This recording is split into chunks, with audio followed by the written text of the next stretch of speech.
E agora essa vinheta você já sabe, anúncio de que é hora de falar sobre direitos domésticos, trabalhistas e previdenciários aqui no Bom Dia, nossa coluna de toda terça-feira que tira dúvida dos telespectadores. Paulo Souto, bom dia, seja bem-vindo em mais uma semana. Bom dia, Patrícia Rocha. Em mais uma manhã. Vamos lá, nossa lista grande dos telespectadores estão mandando perguntas pra gente, Paulo. Vamos lá. A primeira de hoje é do Elisvan Borges. Ele pergunta: o tempo que eu exerci no magistério privado pode contar para minha aposentadoria no serviço público?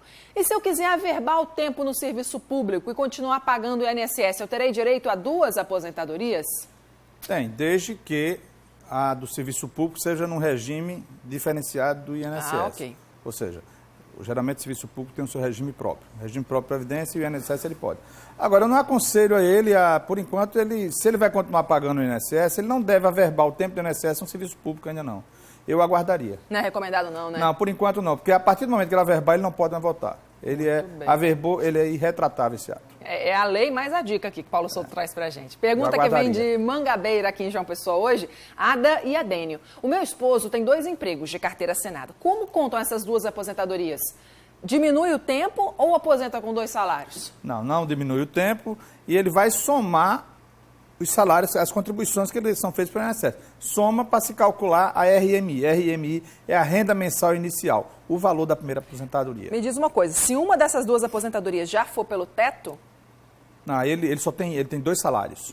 São 2 salários mínimos? São 2 salários. Ele não fala, né? Mas Pois ele pergunta se a aposentadoria vai ser de 2 salários. Subentende que seja 2 salários mínimos. Vamos dizer que ele tenha 2 empregos de 2 salários. 2 salários mínimos. Agora, mais do que o teto não passa em hipótese nenhuma. Não passa, nenhuma, ninguém né? pode perceber mais do que o teto da Previdência. E também não significa que ele vai ter 2 salários também, não.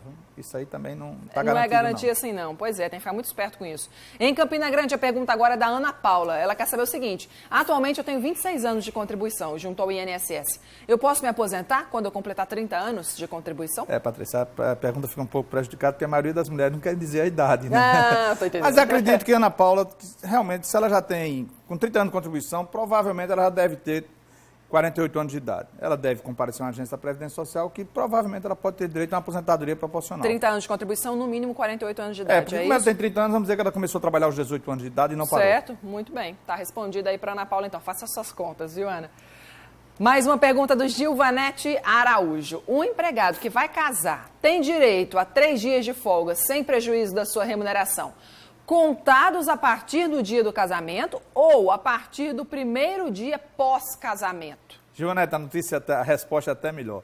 É contada a partir do primeiro dia útil após o casamento. Olha aí. Porque sem prejuízo da remuneração, vamos dizer que ele casou no sábado, no domingo a remuneração dele já está garantida, que ele tem direito à folga. Claro. Então, a partir da segunda-feira, onde ele teria que trabalhar para ganhar a remuneração, é a partir do primeiro dia útil. Ah, então peraí, quem casa no sábado tem folga no domingo, normal, aí vem segunda, terça, quarta, só volta trabalhar na quinta-feira. Mas o patrão faz uma negociação e deixa eles quinta e sexta sem né? Aí quinta, sexta, sábado, domingo, só volta na outra segunda. Uma lua de mel bem prolongada. Ah, que maravilha. O casal merece. Bora casar. E a pergunta aqui agora da Régia Ribeiro. Paulo, é verdade que nas primeiras férias que o empregado vai tirar, o empregador tem que dar com 1 ano de tempo de serviço ou ele pode conceder faltando até 2 meses para completar a outra? Régia, não. Patrícia, aí nesse caso, ele tem... o período aquisitivo é de 1 ano. Certo. Ele trabalhou 1 ano, o empregador tem os próximos 12 meses para conceder férias. Ele não tem que conceder de imediato. Quem define o período de férias é o empregador. Na prática, até 2 anos depois que começou a trabalhar. Até 2 anos. Não pode ultrapassar. Que vai resolver. Porque senão vai pagar férias vencidas e vai ser dobrado. Tem mais perguntas aqui para você, mas a gente continua daqui a pouquinho, tá? No próximo bloco a gente tira mais dúvidas sobre direitos domésticos, trabalhistas e previdenciários.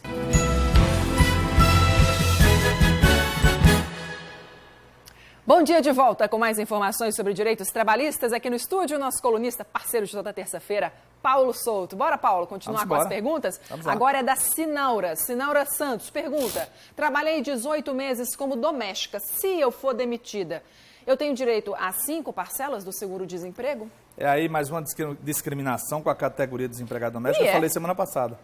A empregado doméstico ou empregado doméstico demitido sem justa causa, com 15 meses de carteira assinada, só tem direito a 3 parcelas do seguro-desemprego e no valor de um salário mínimo.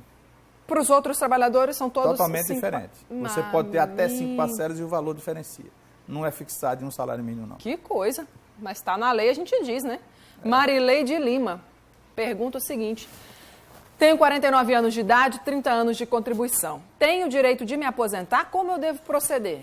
Ela já tem o tempo de contribuição, ela já tem a idade mínima.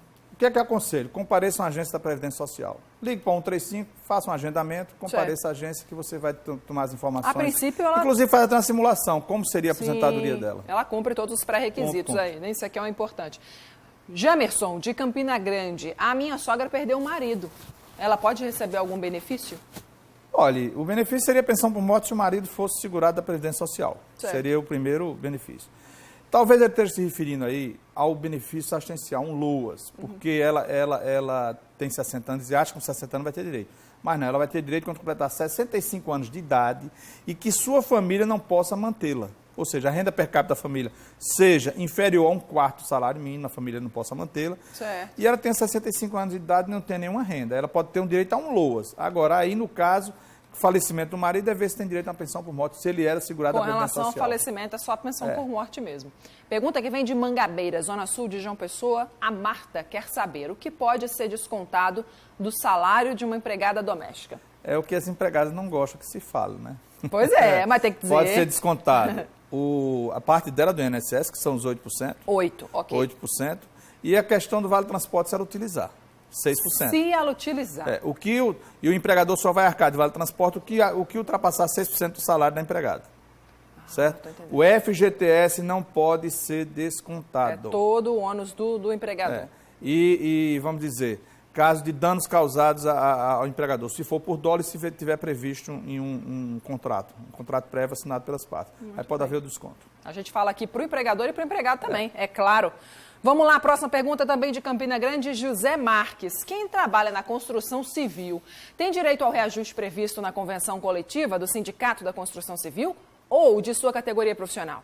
Eu exerço o cargo de técnico em segurança do trabalho. Se ela trabalha na construção civil, o que vai prevalecer é o reajuste da convenção coletiva dos trabalhadores da construção civil. E acredito que o técnico de segurança do trabalho, o Sindicato da Construção, na convenção coletiva, respeite o teto da categoria, o piso salarial desta categoria. E vai prevalecer a convenção coletiva do Sindicato da Construção Civil. Paulo, continua aqui com a gente, porque tem mais notícia que interessa aí ao trabalhador, é uma informação importante para quem tem mais de 70 anos. Quem tiver com essa idade, que contribuiu com o Programa de Formação do Patrimônio do Servidor Público, mais conhecido como PASEP, ou o Programa de Integração Social, o PIS, pode ter valores a receber. Valéria, muita gente nem imagina que tem esse dinheiro lá, que é só ir sacar. Patrícia, é isso mesmo. E nessa crise, né, um extrazinho entrando, hein, pode aliviar muita coisa pra gente. E cada cotista tem direito a receber, em média, olha, R$ 1.600, segundo o Ministério da Fazenda. Quem vai dar mais informações pra gente é Danilo Alves, que está ao vivo e vai contar essa boa nova. E aí, Danilo? É isso mesmo, viu, Valéria? Agora as pessoas têm que ficar atentas à data limite, porque de acordo com o Ministério da Fazenda, é o dia 4 de outubro de 1988. E esses contribuintes não podem ter resgatado os saldos junto ao fundo do PIS e do PASEP. Para você saber se você se enquadra aí nesse benefício, se você tem esse direito, se você for cotista do PIS, você deve procurar as agências da Caixa Econômica Federal, já no caso do PASEP, as agências do Banco do Brasil. E aí eles têm que possuir saldo nas contas individuais, procurar a agência e ter idade igual ou superior a 70 anos, serem aposentados por invalidez, isso participante ou dependente, ter a transferência para reserva remunerada ou reforma no caso dos militares, idosos ou pessoas com deficiência com direito ao benefício da prestação continuada, que é o BPC. Participantes e dependentes também acometidos por câncer maligno e portadores do vírus HIV, além de pessoas com doenças que estão listadas em uma portaria interministerial do Ministério da Saúde, que é a de número 2998 de 2001. Ainda por morte do titular, a situação em que o saldo da conta será pago aos dependentes ou seus sucessores. Aí, se você se enquadra em um desses casos, você deve procurar as agências do Banco do Brasil, no caso do PASEP, do PIS, vai até a Caixa Econômica Federal para tirar todas as dúvidas e saber se você tem esse direito a receber R$ 1.607 em média. Esse foi um cálculo que foi feito pelo Ministério da Fazenda. Cerca de 15 milhões de brasileiros têm direito a receber o benefício. A Caixa Econômica Federal, por exemplo, disse que desde o ano de 2015 até março deste ano, enviou malas diretas para os endereços intitulados como os competentes para as pessoas, para aí saber se essas pessoas, informar essas pessoas que elas têm o direito. Principalmente os dependentes devem procurar as agências para saber se elas ainda devem receber esse dinheiro. No mais, se tiver mais alguma dúvida, procura a agência que é melhor. Patrícia, é com você. Obrigada, Danilo, pelas suas informações. Ou então procura a coluna Eu Quero Saber, que a gente ajuda também, né, Paulo? É a grande novidade desse ano. As pessoas têm que ter 70 anos. A novidade é que ele incluiu o que tem 70 anos ou mais para poder sacar a cota do PIS ou PASEP.